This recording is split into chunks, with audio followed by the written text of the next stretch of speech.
안녕하세요. 크리스찬 독서실입니다. 오늘은 KP 요한안의 세계 선교의 혁명 두 번째 시간입니다. 미래의 변화를 위한 씨앗. 나는 1971년 존 하가이 박사가 시작한 싱가포르의 한 선교 연구소에서 1개월간 지내도록 초청을 받았다. 그 연구소는 아직 초창기였는데 아시아 교회 지도자들이 그리스도의 증인이 되기 위해서 훈련을 받는 곳이었다. 하가이 박사는 많은 이야기를 알고 있는 사람이었다. 그 모두가 어려움을 극복한 성도들, 하나님께로부터 받은 비전을 결코 놓치지 않은 위대한 신앙인들의 이야기였다. 받은 소명에 대한 성실함이야말로 큰 상급을 받을 만한 덕목이다. 그는 하나님에게는 불가능이란 없다는 사실을 나로 하여금 믿게 한 첫 번째 사람이었다. 하가이에게서 나는 불가능을 결코 용납하지 않는 모습을 발견하였다.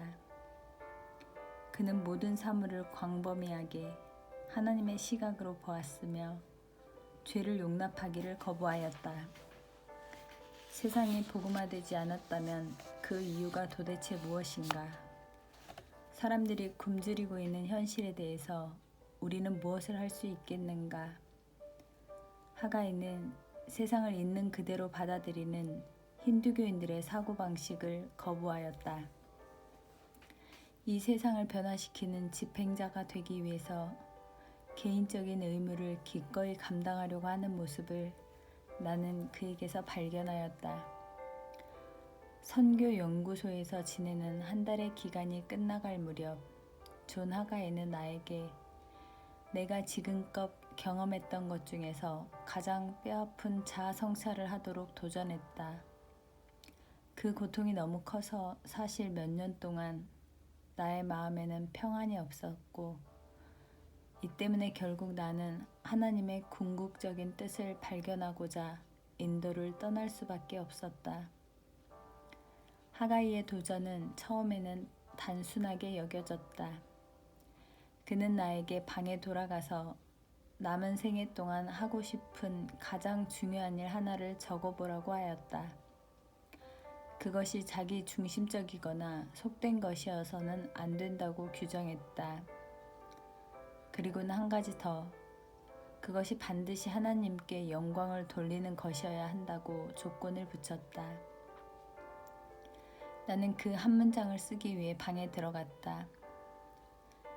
그러나 그 종이는 몇 시간, 며칠이 지나도 백지로 남아 있었다. 그리스도 안에서 나의 모든 잠재력을 실현하지 못할 것 같은 두려움 때문에 나의 생활과 사역의 모든 부분을 재평가하기 시작했다. 결국 그 연구소를 떠날 때에도 그의 질문은 내 귓가에서 맴돌았고, 너는 오직 한 가지, 하나님의 은혜로 바로 그 한 가지를 해야 한다는 하가이의 말이 몇 년 동안 계속 들려왔다. 나는 처음으로 자신을 한 개인으로 생각하면서 새로운 자유를 만끽하며 싱가포르를 떠났다. 바로 그때까지 나는 대부분의 아시아인들처럼 항상 나 자신을 가족이나 전도팀과 같은 한 단체의 일부로만 보았다. 비록 하나님이 나를 위해 어떤 특별한 사역을 가지고 계신지는 전혀 몰랐지만 하나님을 위해 내 개인의 최선을 다해야겠다고 생각하기 시작했다. 미래의 변화를 위한 씨앗이 심겨진 셈이었고 나의 삶에 마치 폭풍우처럼 다가오는 엄청난 변화를 그 어느 것도 막을 수 없었다. 나의 가장 큰 열정과 관심은 복음이 전해지지 않은 인도 북부의 미전도 마을이었지만 한편으로 나는 인도 전 지역을 광범하게 여행하고 있었다. 1973년 나는 마드라스에서 열리는 OM 춘계 수양회에서 가르치도록 초청을 받았다. 나는 그곳에서 매력적인 독일 자매를 한 명 만났다. 내 강의에 학생으로 참석했던 그 소녀의 순수한 믿음은 나에게 큰 감명을 주었다. 얼마 지나지 않아서 나는 그녀가 인도 사람이었다면 나의 결혼 대상자가 될 수 있을 텐데 하고 생각하였다. 한 번은 그녀와 눈이 마주쳤을 때 우리는 짧은 순간이나마 서로의 모습을 눈에 가득히 담고 있다가 정신을 차리고는 의식적으로 그 자리를 피하고 말았다. 나는 남녀 간의 그러한 만남을 불편하게 느꼈다. 내가 속한 인도 문화권에서는 미혼 남녀가 같이 이야기하는 일이 거의 없다. 심지어 교회나 전도팀에서도 남자와 여자는 엄격하게 구분된다. 그녀를 다시 볼 수 없을 거라고 확신한 나는 그 매력적인 독일 자매에 대한 생각을 떨쳐버리려고 했다. 그러나 여전히 결혼에 대한 생각은 품고 있었다. 나는 장차 내 아내가 될 사람에게서 가장 바라는 6가지 덕목의 목록을 만들고는 바른 선택을 할 수 있도록 자주 기도하였다. 물론 인도에서는 부모가 자녀의 배우자를 결정하며 나 역시 인생의 반려자를 내 부모님이 잘 선택해 주기를 기대해야 했다. 하지만 복음을 위해 함께 헌신하고 전도하기 위해 이리저리 떠도는 생활을 기꺼이 함께 해줄 아내를 우리 부모가 어디서 구할 수 있을지 의문이 생겼다. 수양회가 끝나자 나는 여름 전도 계획 때문에 다른 것들을 생각할 겨를이 없었다. 그해 여름에 나는 몇몇 동역자들과 함께 지난 몇 년간 방문했던 펀잡주의 여러 마을들을 다시 방문했다. 이 지역을 여러 차례 드나들면서 나는 전도 사역의 열매를 간절히 보기 원했다. 인도의 곡창지대이며 인구가 1,500만 명이나 되는 펀잡주는 무사 계급이며 독립심이 강하고 근면한 머리에 터번을 쓴 시크 교도들이 지배하고 있다.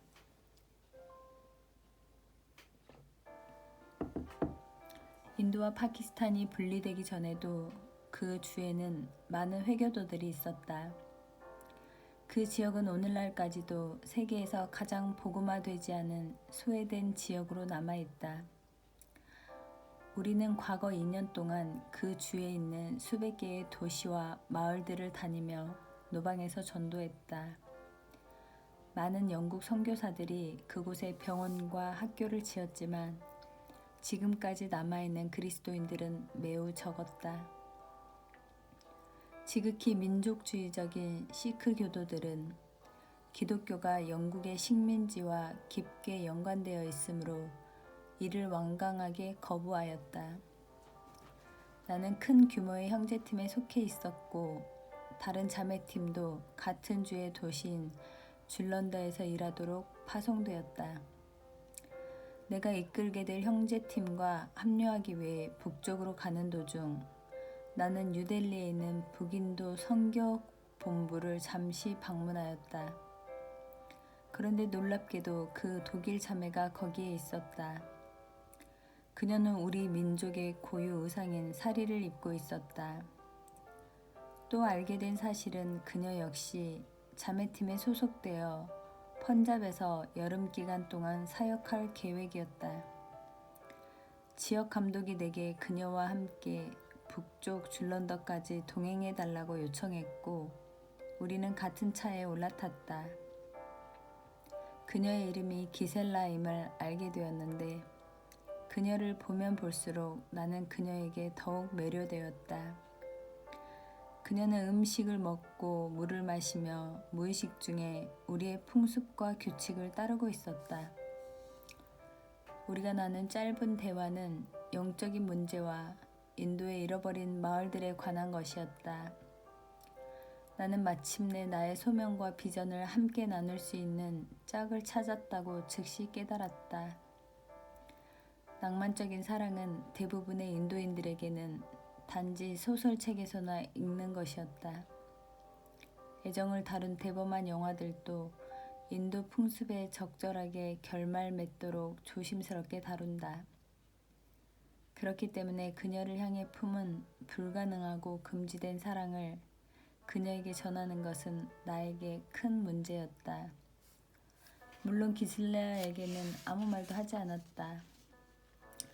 그러나 그녀의 눈은 우리 둘만이 이해할 수 있는 무언가를 말하고 있었다. 하나님이 우리를 하나로 묶어주실 수 있을까? 몇 시간 후면 우리는 다시 헤어질 것이고 나는 해야 할 다른 일들을 억지로 기억해냈다. 게다가 여름이 지나면 그녀가 독일로 돌아가게 될 것이고 어쩌면 그녀를 다시는 만나지 못할지도 모른다. 하지만 놀랍게도 우리는 여름 내내 오고 가며 마주쳤다. 그때마다 나의 사랑은 점점 강해졌다. 마침내 나는 떨리는 마음으로 편지로써 나의 사랑을 표현했다. 한편 펀잡 지방에 대한 조사는 내 마음을 아프게 했다. 마을마다 우리의 문서 사역과 설교가 그다지 영향력을 끼치지 못한다는 것을 발견했다. 사역의 결실이 남아있지 않았다. 우리가 방문했던 대부분의 마을들이 과거와 다름없이 여전히 높은 문맹률과 우상 숭배와 사탄의 지배 아래 있었다. 마을 사람들은 여전히 질병과 가난과 고통에 묶여 있었다. 마치 복음이 뿌리를 내리지 못한 것처럼 보였다. 마침내 어느 한 마을에서 나는 너무도 깊은 절망감에 빠져 그대로 땅에 주저앉아서 흐느껴 울었다. 나는 어린아이처럼 엉엉 울고 말았다. 너의 사역은 헛수고다. 우리 등에서 물방울이 뚝뚝 떨어지듯이 사람들은 다 너의 말을 귓전에서 흘려버리고 있어. 마귀가 내 귀에 조롱하며 속삭였다.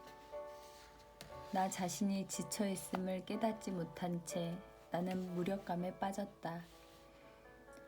요나나 엘리야처럼 나도 너무도 기진한 나머지 사역을 더 지속할 수가 없었다. 보이는 것은 오직 한 가지, 즉 내 사역의 열매가 하나도 남아있지 않다는 사실이었다. 과거 어느 때보다도 나의 사역을 재평가해야 할 필요성을 절실하게 느꼈다. 내가 속으로 갈등하는 것을 보고 무엇인가가 크게 잘못되었음을 눈치챈 내 동역자들은 나에게 한 달간 쉬면서 재충전할 것을 권유하였고 나는 그 권유에 따라 봄베이로 갔다. 그곳에서 나는 기셀라와 편지를 주고받았다.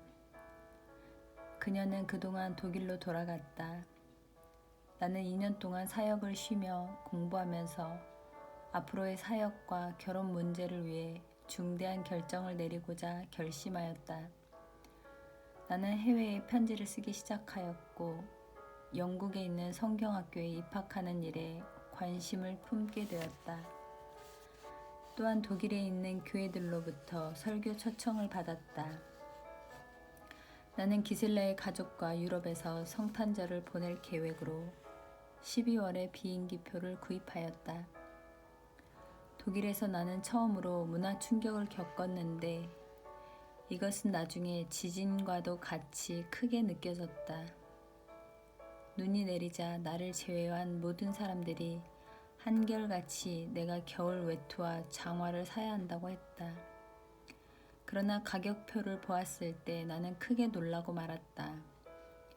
독일에서 외투와 장화를 살 수 있는 돈이면 인도에서 몇 개월 동안 편안히 생활할 수 있었다.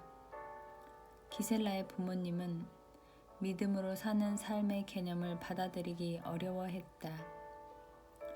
인도에서 온 단돈 한 푼 없는 거리의 전도자가 어디에 있는지도 모르는 학교에서 공부를 하겠다고 고집하며 게다가 자기 딸을 달라고 하니 얼마나 어처구니가 없었을까. 그러나 하나둘씩 기적이 일어났고 하나님은 모든 필요를 채워주셨다. 첫째, 미국 텍사스주의 달라스에서 그레샴이라는 전혀 알지 못하는 사람으로부터 한 통의 편지가 왔는데 그는 기독체육인협회의 지역 감독이었다.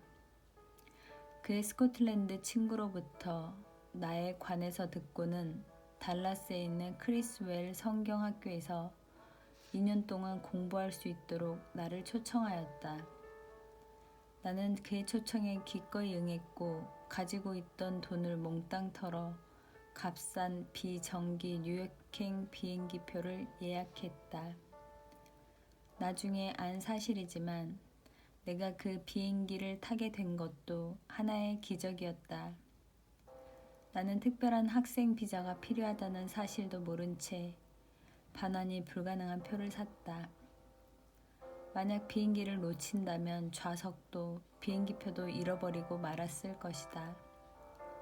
나는 한 가닥 남은 믿음을 가지고 하나님이 역사하셔서 비자를 위한 서류 문제가 잘 해결되도록 기도했다. 내가 기도하는 동안 텍사스 달라스의 친구는 이상하게도 하나님의 감동하심을 받아 차에서 내려 사무실로 돌아가 내 서류를 끝낸 후에 이를 우체국으로 손수 들고 갔다. 하나님이 섭리하신 우연들이 연속되는 가운데 서류는 비행기 출발 몇 시간 전에 도착하였다. 미국으로 떠나기 전에 나와 기셀라는 약혼식을 올렸다. 하지만 신학교는 나 혼자 가야 했다. 우리가 언제 다시 만나게 될지는 전혀 알지 못했다. 황홀경에 빠지다.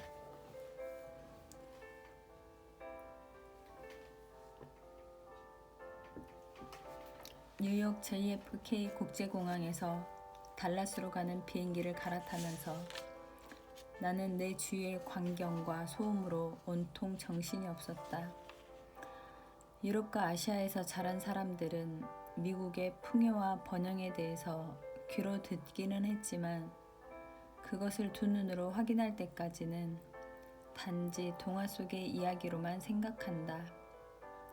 미국인들은 자신들의 풍요를 잘 모를 뿐만 아니라 때때로 그것을 마치 경멸하는 것처럼 보인다. 휴게실 의자를 찾으면서 나는 그들이 자신의 예쁜 옷과 구두를 어떻게 취급하는지 놀라움으로 쳐다보았다. 훌륭한 옷감과 색조는 내가 지금까지 보아온 것보다 훨씬 뛰어났다. 거듭해서 발견한 사실은 이 나라가 그들의 엄청난 부를 타성적으로 당연시 한다는 것이다. 그 후 얼마 동안 나는 거의 매일같이 불과 몇 주 전에 떠나온 자국인 선교사들의 옷과 미국인들의 옷을 비교하였다. 수많은 자국인 선교사들은 맨발로 마을을 다니거나 다 헤어진 덧신을 신고 일을 한다. 그들의 달아 빠진 옷은 미국에서는 걸레로도 사용하지 않을 것이다. 나는 미국인 중 대부분의 옷장이 이따금씩만 옷는 옷들로 가득 차 있다는 사실을 발견하고는 수년간 몇 벌의 옷만 등에 걸치고 여행하며 사역했던 시절을 기억해 보았다. 나도 대부분의 자국인 선교사들과 마찬가지의 삶을 살았던 것이다. 경제학자 로버트 헤일브로너는 미국의 전형적인 중산층 가정이 만일 제2, 3세기의 10억이 넘는 가난한 사람들 속에서 산다고 했을 때 포기해야만 하는 사치 품목들을 다음과 같이 묘사한다. 먼저 어느 미국인 가정에 들어가 그 가구를 빼앗는다고 가정하자. 침대, 의자, 탁자, TV, 전 등 그 모든 것을 빼앗는다. 낡은 담요와 식탁과 나무 의자는 남겨놓는다. 장롱과 함께 옷도 뺏는다. 식구들마다 각각 자기의 오래된 정장 한 벌과 셔츠나 블라우스 한 벌만 가질 수 있다. 그 집의 가장을 위해서는 한 켤레의 신발을 허용하지만 부인이나 자녀를 위해서는 아무것도 허용하지 않는다. 이제 부엌으로 가보자. 이미 부엌의 모든 주방 기구가 없어졌으므로 찬장 속을 들여다본다. 거기에는 성냥 한 통과 작은 밀가루 한 포대, 약간의 설탕과 소금이 있다. 이미 쓰레기통에 던져진 곰팡이 낀 감자는 오늘 저녁 끼니를 위해 남겨놓아야 한다. 또 양파 몇 개와 마른 콩 한 접시도 남겨놓을 것이다. 고기, 신선한 야채, 통조림, 과자, 사탕 등 나머지는 모두 가져간다. 이제 우리는 그 집을 말끔히 비웠다. 목욕탕이 제거되었고 수돗물도 끊겼으며 전기도 더 이상 들어오지 않는다. 다음으로 할 일은 집을 아예 없애버리는 것이다. 식구들은 헛간으로 갈 수밖에 없다. 외부와 연락을 취할 방법도 없애야 한다. 더 이상 신문이나 잡지나 책도 모두 없애자. 문맹률을 높게 해야 하기 때문에 어차피 그런 것은 필요도 없다. 그 대신 우리의 빈민굴에 오직 라디오 한 대만은 허용할 것이다. 이제는 정부의 공공 혜택을 끊어야 한다. 우체부도 소방대원도 없다. 학교가 있기는 하지만 3마일이나 떨어져 있으며 교실도 2개밖에 없다. 물론 근처에는 병원이나 의사도 없다. 가장 가까운 진료소도 10마일이나 떨어져 있고 그것도 오직 한 명의 산파가 운영하고 있다. 자전거가 있는 사람만 이 진료소에 갈 수 있는데 그나마 자전거를 가진 집도 거의 없다. 마지막은 돈이다. 우리는 이 가정에 5불가량의 현금만 허용할 것이다. 그 돈이면 이란의 한 농부가 입원비로 착각한 단돈 4,000원이 없어 치료받을 수 있었는데도 시력을 잃어버린 것과 같은 비극을 이 가정이 당하지는 않을 것이다.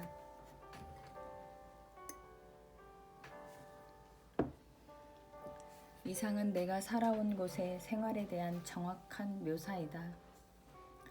미국 땅을 밟는 그 순간부터 나는 믿기 힘든 현란함 속에서 지내왔다. 이처럼 상이한 2개의 생활 모습이 어떻게 지구상에 동시에 공존할 수 있을까? 처음에는 모든 것이 내게 압도적이며 혼란스러웠다.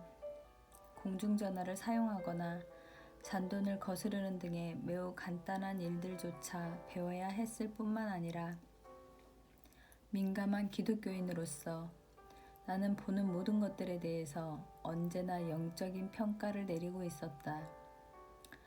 몇 주의 시간이 흐르면서 나는 대부분의 서양 성도들의 영적인 가치관이 얼마나 잘못되어 있는지를 놀라움 속에 깨닫기 시작했다. 슬프게도 그들은 세속 문화를 지배하는 인본주의적이고 물질주의적인 가치관에 대부분이 심취해 있는 것처럼 보였다.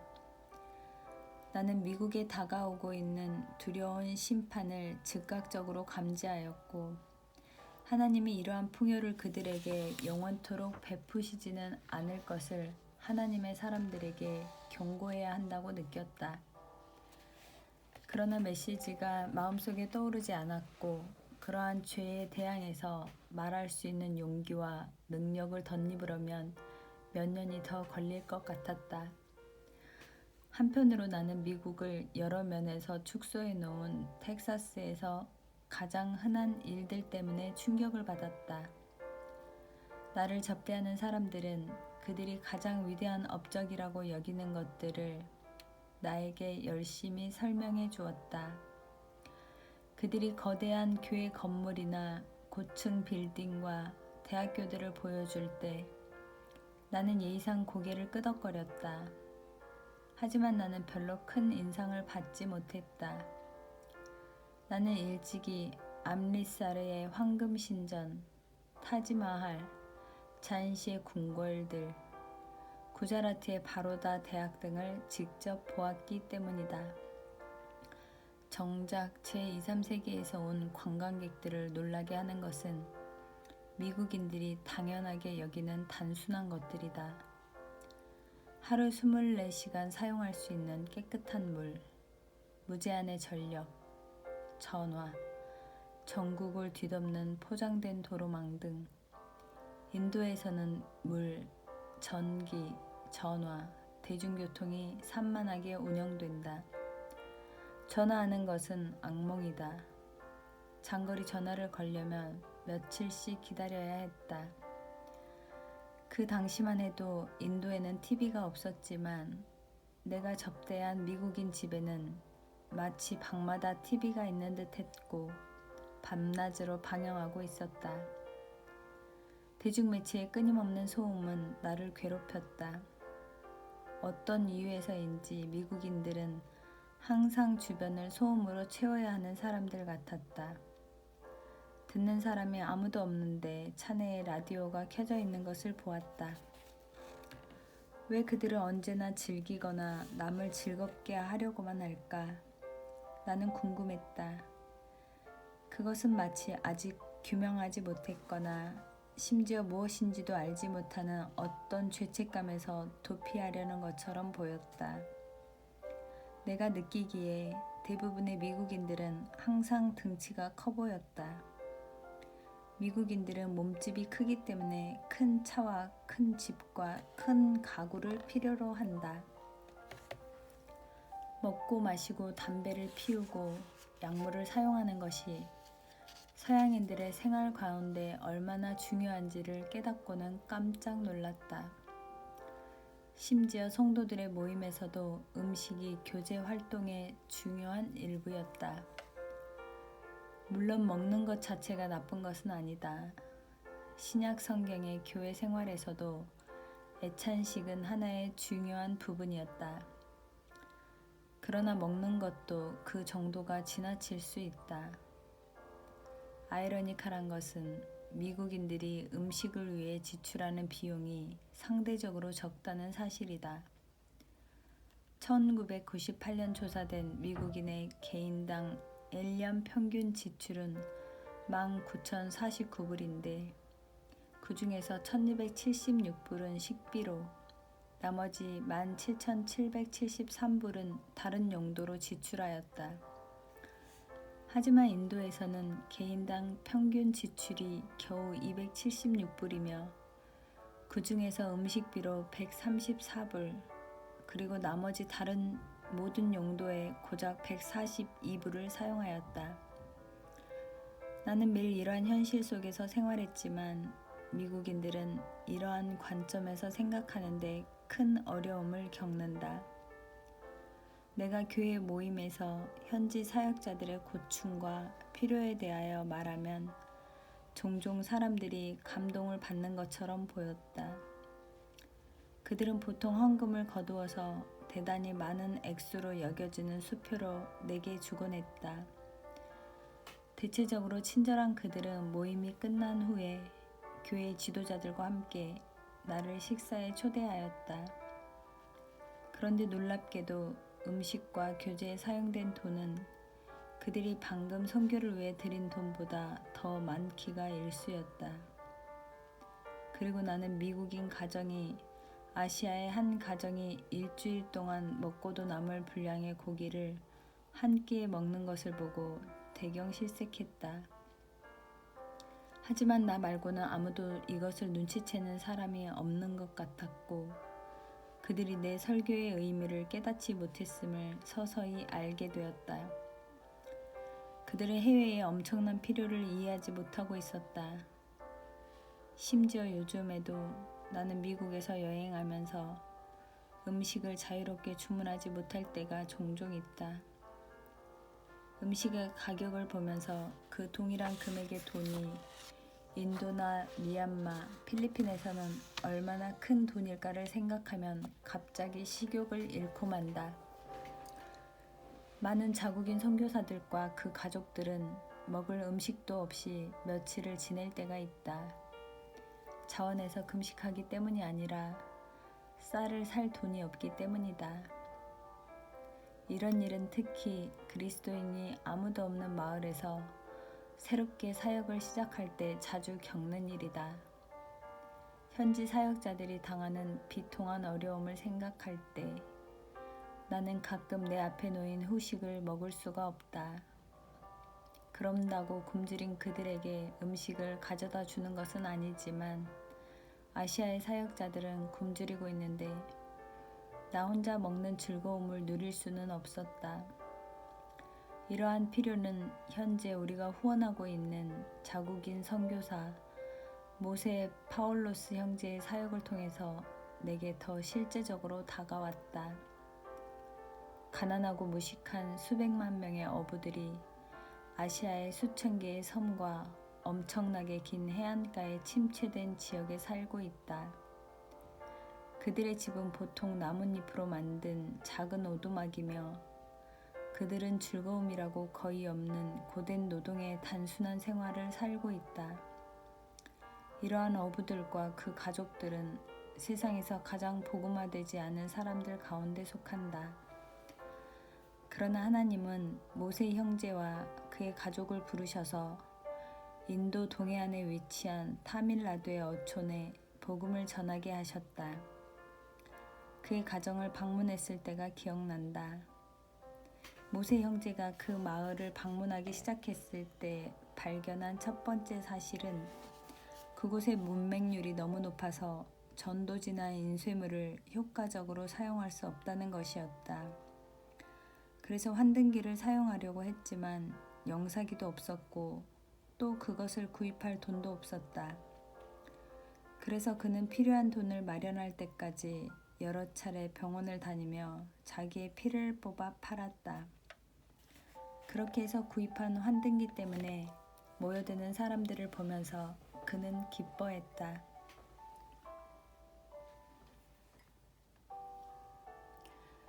스크린으로 사용할 흰 천을 걸어놓기만 하면 수천 명의 어른과 아이들이 해변을 따라 모여들었다.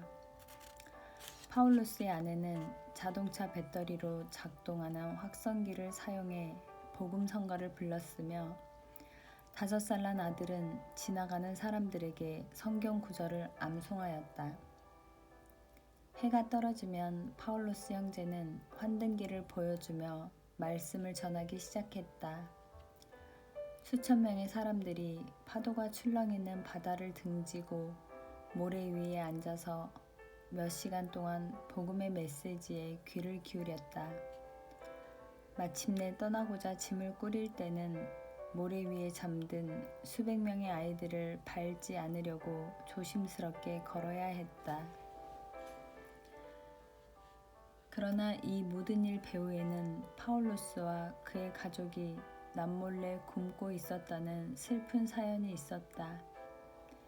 한 번은 그의 아내가 배고파 오는 아이들의 허기진 고통을 억누르려고 물병에 있는 물이라도 먹이려고 아기들을 달래는 소리를 들었다.